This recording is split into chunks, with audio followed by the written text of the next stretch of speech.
Hey guys, I'm Teresa. Welcome back to my channel, Lost My Thread. Today I want to talk to you about my sewing resolutions for 2022.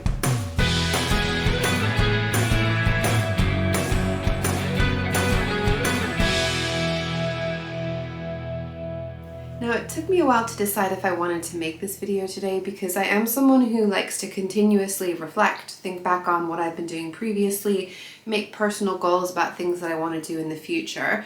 But I'm not necessarily someone who does that on the 1st of January, but I felt like it might be nice just to check in and tell you what my current goals are, my current resolutions are, because I've been seeing lots of other videos of other sewing YouTubers sharing their resolutions, and it's been really inspiring, and I hope that some of you might enjoy hearing what I'm hoping to do in the coming year. Now, my resolutions don't tend to be like a specific project or an idea that I can then make, finish, and tick off of my list. Mine is more of an ongoing ways that I want to look at my sewing and how I want my sewing to be in my life. So the first one that I think is so important is kind of like the overarching one that I feel is critical for me to remember, is that sewing is supposed to be fun. I don't sew for a job. I don't sew because I have to sew. I sew because I want to do it and because I enjoy it. And sometimes I can get wrapped up in deadlines or ideas of what I should be making and really not enjoy the process as much as I really want to. So for me, I think I need to just think about if I'm going to take part in a sewing challenge, not to put myself under pressure to finish anything by a deadline. I don't really want to be making anything for a sewing challenge that I wouldn't want to be making anyway. So if I miss the deadline, I'm still going to make something that I like, and so I'm still going to be really happy with that. If I'm making a gift for somebody, I need to make sure that I'm giving myself plenty of time to whatever that deadline is. So if it's a birthday or Christmas or an occasion or whatever, I need to make sure that I'm not feeling pressure to try and just work on it constantly to get it done before that deadline comes. I think those things in and of themselves will be just a huge help for me. But I feel like even more just on an individual like sewing session basis, I think I want to try and just consider if I have a little bit of time to sew or a day to sew, really think about what do I want to work on right now? What is going to give me the most joy to work on right now? Because often if I start a project, say it's like a really big involved project, and then I have a bit of time to sew, I feel like in my mind I should be working on that project that I've started. But actually, sometimes that isn't what I'm in the mood for, and sometimes there's something else that I feel like, oh, if I could just do that, that would be really satisfying. And I think I just need to give myself that grace and give myself that okay, tell myself that I can work on what I feel like working on. The other things will still be sitting there and waiting for me, and I feel like that will just make it an overall more fun and pleasant process for myself. My next resolution is wanting to use more of what I've got. So that includes sewing patterns and fabric as well. At the end of last year, I reorganized all of my fabric. I made a video for that, which I'll put a link to, because it was nice just to get to have an overview of all of the fabric that I've got. So currently, the way that I've got it set up is I can open a cupboard door and I can see everything in there. All of the fabric is facing me. I know exactly what I've got, but I cannot say the same thing for my sewing patterns. I've gotten to a point now where if I think I want to make a sewing pattern, I need to double check my files to make sure that I don't already own it, or there's a risk that I might end up buying it twice. I have not kept track of everything that I've bought. I buy things in sales because I know that I want to make them at some point, and they're all just sitting on my computer. They are organized within like sewing pattern designers, but not as far as the real detailed organization. So I feel like I want to get on top of some kind of digital organization tool. I know a lot of people use Trello in the sewing community, so if you've had good or bad experiences with Trello or any other kind of digital organization, please let me know in the comments down below. I've been having a little play around with Trello and I think it should work. And I think what I would like to get out of that would be if I was maybe in a fabric shop and I was looking at some fabric, or I was browsing my own fabric collection and I picked out a fabric that I wanted to work with, I want to be able to easily see what patterns do I already own that I could use for that kind of fabric, but then also being able to easily reference how much fabric do I need to be able to make it, and is this type of fabric going to be exactly the right thing for the project. So I feel like I can do quite a lot in organizing my digital patterns, but also it'd just be really nice for planning. And I know that I'm someone, like so many of us, when I see a new pattern, I get really excited and I want to make the new thing. But actually, if I'm going to look back at a lot of the patterns that I own, I might be able to just hack some of them to get something very similar as opposed to buying a whole new pattern. Now, I'm not saying that I don't want to buy fabric and I don't want to buy any patterns. I think I just want to do it more thoughtfully, and I want to first check, what do I have? Do I have something that would work? Or do I need to maybe then buy something rather than just the default of buying something new? So I want to make the default of starting with what I've got, and then hopefully I will be working a little bit more through the things that I have and making the most of them, which is what I really want to do. Now, my next resolution I know is not unique. I've heard definitely a lot of other people saying similar things, but it's been on my mind. If I am making separates, whether it's a top or a trousers or a skirt, I want to make sure that I have something to pair them with. There's no point making a load of separates that you can't wear because there's nothing to wear them with. And so if I don't already have something in my wardrobe that I can pair with that make, then I have to make sure that I'm also planning to make something that will go with it. I don't want to necessarily keep myself hemmed in to only making things that match with my current wardrobe, because I do want to be able to expand that. But this is the thing, I just need to bear that in mind and think, okay, if I'm making that top, it doesn't go with any of my bottoms, I need to make something for my bottom half. And I feel like that will make it a lot more cohesive. And then hopefully if I find a style that I like, I can then build on those things a little bit more as well. My next resolution is to remember that I am making clothes to last.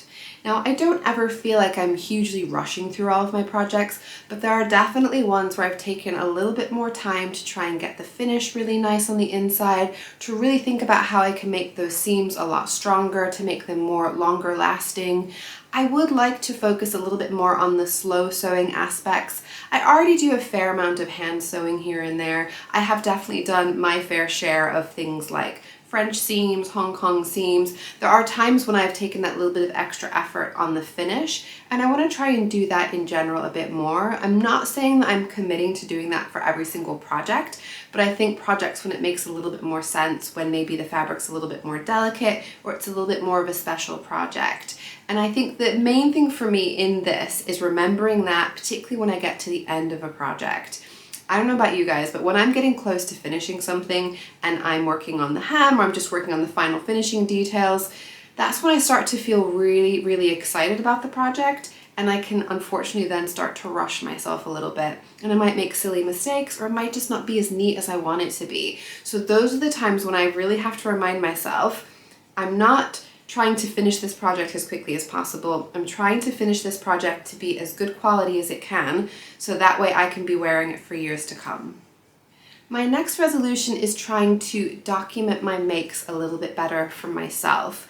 Now, I do document all of my makes on Instagram, and I share a lot about them, and I talk about them in my makes videos, but I've actually noticed since I've been making my Clash of the Patterns videos, when I do those videos and I'm comparing sewing patterns head to head, I make a lot more notes whilst I'm actually sewing the garments together, and I was surprised at how many of the details that I'd completely forgotten about until I reread those notes.